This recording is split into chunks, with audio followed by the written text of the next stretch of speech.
नमस्कार, मैं हरबंश नागोके और मेरे साथ मेरे निमंत्रण को स्वीकारा है वरिष्ठ वकील दिनेश सिंह चौहान ने। दिनेश सिंह चौहान सर, आपका बहुत बहुत धन्यवाद। एक ज्वलंता मुद्दा है जिस पर सबसे ज्यादा आप बता सकते हैं, और वो है जो कैट के ट्रिब्यूनल में जुडिशियल सदस्यों की कमी से बहुत ज्यादा नुकसान हो रहा है।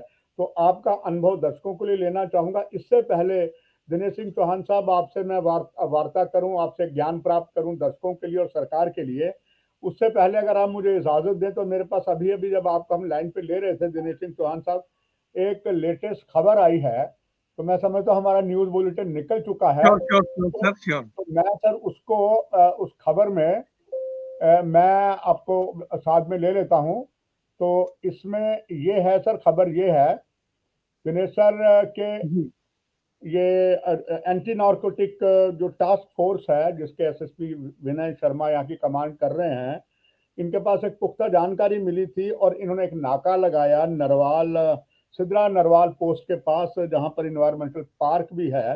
पुख्ता जानकारी थी, यानी कि हम कह सकते हैं कि हमारी जितनी फोर्सेज हैं उनका इंटेलिजेंस नेटवर्क तगड़ा है। और एक ट्रक जो उन्होंने पकड़ा वहां पर पुख्ता जानकारी के अनुसार, और ट्रक का नंबर भी है JK02BP5135। अनवर हुसैन शाह उसमें ड्राइवर थे और को ड्राइवर मोहम्मद इकबाल, दोनों ही रजौरी के रहने वाले हैं। उनको पकड़ा गया। उनसे सर मात्रा में वहां पर 97 केजी 900 ग्राम पॉपी जो स्टार मिली, जो सर मादक द्रव्य है, और इसके लिए बकायदा जो कानूनी कार्रवाई कर ली गई है। तो ये खबर भी देते हुए आपका धन्यवाद, आपने भी सुना। और अब दर्शकों के लिए ये जानना चाहूँ सर, जम्मू में जब से हमारी धारा 370 हटी है, देश में एक विधान एक संविधान हुआ है। सरकार का दावा तो सही है कि बहुत विकास कार्य हो रहे, मगर कई अड़चने पड़ रही हैं। और उसमें दिनेश सिंह चौहान साहब, एक बड़ी अड़चन है कैट ट्रिब्यूनल पर, जहां पर जुडिशियल सदस्यों की कमी होने के कारण इंसाफ जो पाने वाले हैं और इंसाफ दिलवाने वाले आप जैसे ऑनरेबल वकील हैं, उनके लिए क्राइसिस आ रहा है। क्या वजह है और इसको समस्या का समाधान कैसे हो सकता है, और क्या ये सच है कि ट्रिब्यूनल में बहुत से सदस्यों की कमी है? देखिए, ऐसा है, सबसे पहले मैं आपको ये बताना चाहूंगा कि ये जो सेंट्रल एडमिनिस्ट्रेटिव ट्राइब्यूनल्स हैं, ये article 323-A of constitution of India के तहत कॉन्स्टिट्यूट किया गया है। क्योंकि हमारी हाई कोर्ट जो है कंट्री में वो इतनी ओवरबर्डन थी कि उन्होंने देखा कि कई साल ये केसेस पेंडिंग रहते थे। इसलिए उन केसेस का जल्दी निपटारा करने के लिए एक कॉन्स्टिट्यूशन में पावर है, उस आर्टिकल के तहत 323A के तहत ये कॉन्स्टिट्यूट किए गए थ्रू आउट द कंट्री। इसमें टोटल हमारे 17 बेंचेस है, एक प्रिंसिपल बेंच होता है, और उसके अलावा 21 सर्किट बेंचेस हैं सेंट्रल एडमिनिस्ट्रेटिव ट्राइब्यूनल के। अब जम्मू कश्मीर क्योंकि पहले एक स्टेट थी, फिर ये यूनियन टेरिटरी बन गई। जब ये यूनियन टेरिटरी बनी तो यहाँ के जितने भी गवर्नमेंट एम्प्लॉयज थे, now they are deemed to be the central government employees. इसलिए एडमिनिस्ट्रेटिव ट्राइब्यूनल की जुरिस्डिक्शन को पहले इन्होंने एक्सटेंड किया चंडीगढ़ बेंच की। लेकिन क्योंकि यहाँ पे वकीलों ने बहुत संघर्ष किया, उसमें मैंने भी एक दो इंटरव्यू दिए थे टेक वन और बाकी चैनल्स में, अल्टीमेटली डॉक्टर जितेंद्र सिंह की पर्सनल इंटरवेंशन की वजह से यहाँ पे एक नया बेंच कॉन्स्टिट्यूट किया गया। जब ये बेंच कॉन्स्टिट्यूट किया गया तो जितने भी केसेस हाई कोर्ट में उस वक्त जो टोटल स्ट्रेंथ थी पेंडिंग केसेस की, that was around 46,000 cases, Jammu as well as Srinagar bench. 46,000? 46,000 Jammu ओ। और कश्मीर बेंच में पेंडिंग थे वो केसेस। हम्म, हम्म, हम्म।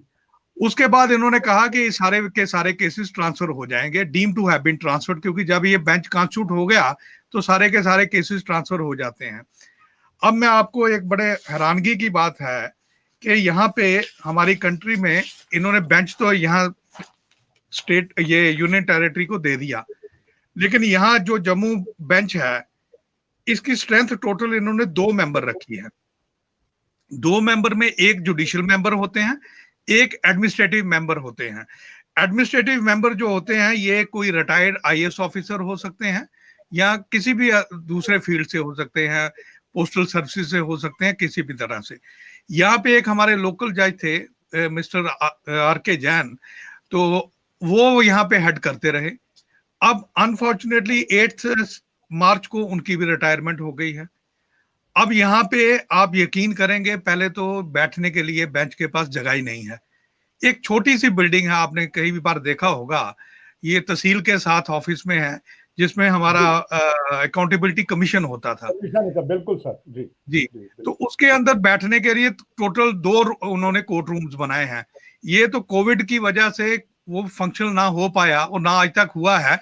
और वहां पे अभी भी केसेस ऑनलाइन चलते हैं। बड़े हैरानगी की बात है कि कोविड जो है ऑलमोस्ट खत्म हो गया इस कंट्री से, लेकिन वहां पे आज लॉयर की एंट्री, लिटिगेंट की एंट्री नहीं है वहां पे। अब ओह इन्होंने, क्योंकि काफी परेशानी आई, तो कश्मीर में श्रीनगर वालों ने भी कहा कि एक बेंच हमारे लिए कॉन्स्टिट्यूट किया जाए।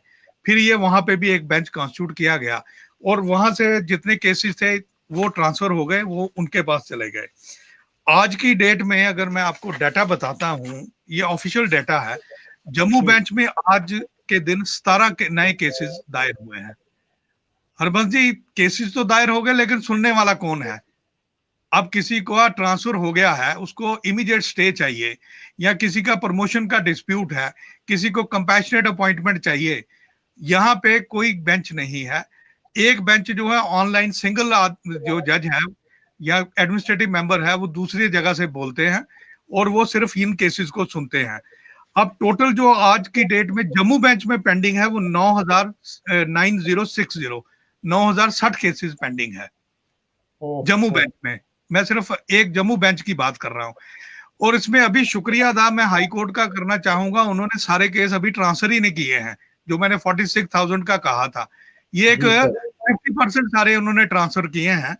उसमें से इन्होंने क्या किया है कि टोटल आज तक जम्मू बेंच में 14,368 केसेस दायर हुए हैं, जिसमें ये डिस्पोजल जो है 5291 केसेस बता रहे हैं, 5,291। लेकिन जी ये मैं कॉस्मेटिक डिस्पोजल बताऊंगा। ये वो केसेस हैं जिसमें ज्यादातर लॉयर अपीयर नहीं हो सके ऑनलाइन की वजह से, जो एब्सेंस ऑफ लॉयर की वजह से डिसमिस हुए हैं।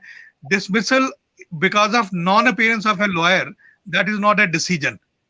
दुर्भाग्य की बात है ये कि जजेस जो हैं, यहाँ के बेंच के जो मेंबर्स हैं, वो अपना डिस्पोजल बनाने के चक्कर में हैं। लोगों को कोई इंसाफ नहीं मिला है। आज यहाँ ये यूटी में ये हालत है कि यहाँ पे कोई बेंच नहीं है, अवेलेबिलिटी नहीं है। आज जो मनमानी चल रही है हमारे ब्यूरोक्रेट्स की, और जो चाहे वो कर सकते हैं, बिकॉज जुडिशरी एक ऐसा एक अदारा है जो इनके ऊपर चेक रखती है। जब चेक बिल्कुल ही नहीं सर। रहेगा, हरबंस जी आप बताइए क्या होगा सिस्टम का? It is a total total collapse of the system, failure of the system. और ये कोलैप्स हो गया है और यहाँ पे अभी तक कोई एफर्ट इन्होंने नहीं की है। अब मैं आपको एक और आपका टाइम ले रहा हूं, मैं आपको बताता हूं कि इस वक्त please carry on sir, carry on please. Total जो सैंक्शनड है 19 बेंच हो गए हैं 17 की जगह, क्योंकि एक श्रीनगर नया बेंच आया, तो 69 सैंक्शन स्ट्रेंथ है हमारे पास। जी सर। ये जी आपको डाटा नोट करते जाएं।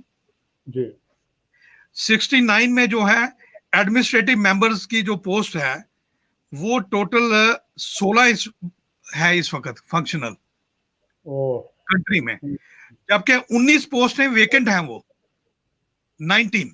इसी तरह जुडिशियल मेंबर की जो है 15 इस वक्त काम कर रहे हैं, वो भी 19 वेकेंट है। तो 69 में आप अंदाजा लगा लीजिए, 19 और 19 38 वैकेंसीज आर वेकेंट। और कोई एफर्ट इस गवर्नमेंट ने नहीं अभी तक इनिशिएट किया कि साहब इनको फिल करके लोगों का जो दुख दर्द है उसको दूर करने की कोशिश की जाए। और इनमें से भी अब मैं आपको एक डाटा देता हूं, ये इन्हीं का डाटा है। Vacancies will be in 2022। 16 लोग जो हैं वो 2 नवंबर 2022 में सारे रिटायर हो जाएंगे। इसी 16 साल सर और, नवंबर में। जी जी, 38 में जी से 16 और निकल जाएंगे। तो आप ओह खुद ही अंदाजा लगाइए कि क्या लोगों को इंसाफ मिल रहा है या नहीं मिल रहा है। ये कंट्री की बात है। It's really unfortunate Dinesh Singh Chauhan sir. ये एक मसला ऐसा है, जनता को न्याय दिलाने के लिए आप माननीय हमारे जो जजेस होते हैं उनके सामने आप बात रखते हैं, ट्रिब्यूनल में बात रखते हैं। ये जो इतनी कमी आई है, तो आपका इलेक्टेड बॉडी है, जम्मू बार एसोसिएशन है, देश जी, की भी है, तो क्या इस संबंध में आपकी बार एसोसिएशन के जो टीम है, आप सभी ने इसकी बात सरकार तक पहुंचाई है या ऑनरेबल कोर्ट तक पहुंचाई है, या आप लोग अभी खामोश हैं? सर ये आपने बहुत अच्छा क्वेश्चन किया। कि अगर वैकेंसीज हैं तो एफर्ट्स क्या है गवर्नमेंट की तरफ से और बार का क्या रोल है। सबसे पहले मैं ये बताना चाहूंगा कि सुप्रीम कोर्ट में एक रिट दायर हुई है, जितने भी ट्राइब्यूनल्स हैं उनमें जी जो रिक्रूटमेंट है, जिसमें मेंबर्स अपॉइंट होते हैं, वो कैसे किया जाए। क्योंकि पहले रिटायर्ड जजेस को ही लगाया जाता था, अब जो सीनियर एडवोकेट्स हैं जिनकी अच्छी स्टैंडिंग बार में होती है वो भी अप्लाई कर सकते हैं, and they are treated as judicial members. उनको जी जुडिशियल मेंबर ट्रीट किया जाता है सर। अब सुप्रीम कोर्ट में वो केस पेंडिंग है। उन्होंने कहा कि जो अपॉइंटमेंट होगी उसमें एक कमेटी फॉर्म कर दी है, जिसमें honourable chief justice of India जो चेयरमैन होते हैं, उसमें बाकी मेंबर्स हैं, देन गवर्नमेंट ऑफ इंडिया के मेंबर्स हैं, officials from law department government of India, then finance department, ministry of personal affair, बाकी लोग होते हैं। उन्होंने आज तक कोई एफर्ट नहीं की, क्योंकि इसमें there is a tug of war कि हमारे कैसे लोग लगेंगे। गवर्नमेंट का ये हमेशा होता, पक्षपात तो रहता है। पार्टी इन पावर जो होती है वो हमेशा कहती है कि हमारे लगे। मैं बड़े कॉन्फिडेंस हाँ से ये सर कहूंगा, और जी बिल्कुल जो हो रहा है सिस्टम में, जिसकी वजह से ये रिक्रूटमेंट पूरी रुक गई है, प्रोसेस रुक गई है। दे आर नॉट बॉदर्ड कि लोगों को इंसाफ दिलाया जाए, उनकी ग्रीवेंसेस जो है इसको रिड्रेसल के लिए इस फोरम को हम फंक्शनल बनाएं। So this is the reason. Second question आपने किया कि बार ने आज तक क्या एफर्ट की है। बिल्कुल कोई एफर्ट नहीं की है। एक हमने मेमोरेंडम दिया था स्ट्रेंथ को इंक्रीज। आप देखिए 9,000 केसेस हैं आज हमारे बिल्कुल। पास। आज की डेट में रबंस जी 200 केस लगा हुआ था। 200 के 200 केसेस में उन्होंने जुलाई की डेट दे दी है। ओ गॉड। अब साल में 2 डेट्स पड़ेंगी एक केस में। तो आप ये सोचिए कि ये 9,000 केसेस हैं, क्या ये डिसाइड हो पाएंगे? नए केसेस को तो बात ही छोड़ दीजिए। इससे देखिए ये एक तो मॉकरी ऑफ सिस्टम है। ये जो लिटिगेंट है उसको तंग करने वाली बात है कि क्योंकि तू कोर्ट में गया है तो वहां से तमाशा ले ले। अगर हमारे पास आया होता तो हम इधर ही आपस में बात करके इसका निपटारा करते। It Dinesh breeds ji Chauhan sir corruption. बिल्कुल, पर दिनेश चौहान सर फिर कैसे बनेगी बात? एक तरफ से तो हमारे आदरणीय प्रधानमंत्री कहते हैं ना खाऊंगा ना खाने दूंगा, और स्वच्छ भारत की बात कर रहे हैं, भ्रष्टाचार मुक्त शासन की बात कर रहे हैं। न्याय पाने के लिए 4 डेमोक्रेसी जो पिलर होते हैं, सबसे ज्यादा न्यायमूर्ति और न्याय पर विश्वास किया जाता है। अगर दिनेश सिंह चौहान सर यहाँ ये हाल है, तो फिर ये देश कैसे चलेगा? और हमारे जम्मू कश्मीर में किस तरीके से भ्रष्टाचार मुक्त होगा और इंसाफ मिलेगा? आखिर में यही आपका अनुभव चाहता हूं दर्शकों के लिए। देखिए ऐसा है कि अब जो इंस्टीट्यूशन है वो कम हो गई है, क्योंकि लोगों को पता है पहले तो वहां जाएंगे तो फोरम में मेंबर्स नहीं है। अगर वहां पे चले भी गए तो इंसाफ मिलने में सालों साल लगेंगे। हाई कोर्ट में देखिए हमारे पास सैंक्शन स्ट्रेंथ 17 है, फंक्शनल 14 जजेस होते हैं, 3-3 जजेस को सर्विस मैटर्स दिए जाते हैं, और हाई कोर्ट में पूरी सिटिंग करके डेली जो डिस्पोजल होता है सर्विस मैटर्स की मैं बात कर रहा हूं, वो एक हफ्ते में 200 से एक बेंच जो है 200 केसेस ऑलमोस्ट डिसाइड करते हैं। वन यहाँ वन पे बैंक। जो है जी जी पर वीक मैं कह रहा हूं, पर वीक होता है। यहाँ पे ये हाल है कि पूरे जब का कॉन्स्टिट्यूट हुआ है डिस्पोजल नहीं हुआ है, उन्होंने dismissal because of non appearance of lawyers किया है। जबकि हमारा नेटवर्किंग सिस्टम इतना पुअर है यहाँ यूनियन टेरिटरी में कि लॉयर्स जो हैं वो स्क्रीन बिल्कुल पे सर आते बिल्कुल। हैं, कभी जज साहब गायब हो जाते हैं, कभी वकील साहब गायब हो जाते हैं, ना और उनको कभी सुनाई कभी देता किसी है ना छूट हमको जाता सुनाई है देता है। कभी इसी कभी कभी कंफ्यूजन में किसी जो छूट है जाता कैजुअलिटी जो है वो लिटिगेंट होता है, केस डिसमिस हो जाता है। है। ओह। और अब मैं ये कहूंगा कि अगर इतने साल लगेंगे उसके बाद किसी को इंसाफ भी मिला तो तो क्या इफ ए मिला? Lawyer beat after he has lost his teeth, तो उसको क्या फायदा मिलेगा, मुझे ये बताइए। दिनेश सिंह चौहान सर, आपसे पहले भी कई कार्यक्रम लंबे समय से किए हैं, और मैं आपका आभार प्रकट करता हूँ। ये एक बड़ा इम्पोर्टेंट मैटर था जो मतलब न्याय से जुड़ा हुआ, और न्याय से जुड़ के भारत सरकार ने जम्मू कश्मीर, जिसमें पूरा देश के एक विधान एक संविधान, उसे नहीं मिल पा रहा, मगर मैंने प्रजातंत्र के चौथे प्रहरी का दायित्व निभाया। आपके माध्यम से जो जानकारियां, मेरी जो ड्यूटी वो जनता तक पहुंचाई, और सरकार भी इसको देखते, मुझे उम्मीद है कि सारी बातों को सरकार सकारात्मक देखते हुए ये जो दर्द बाहर निकला है इसकी दर्द की दवा देगी, और मरहम लगाएगी, जख्म नहीं लगाएगी, नमक नहीं छिड़केगी। मुझे दिनेश सिंह चौहान सर यही उम्मीद है। आपने महत्वपूर्ण जानकारियां दी दिनेश सिंह चौहान सर, आपका बहुत बहुत धन्यवाद, आपसे भी इजाजत देते हैं और साथ में दर्शकों भी। चौहान सर साहब बहुत बहुत धन्यवाद।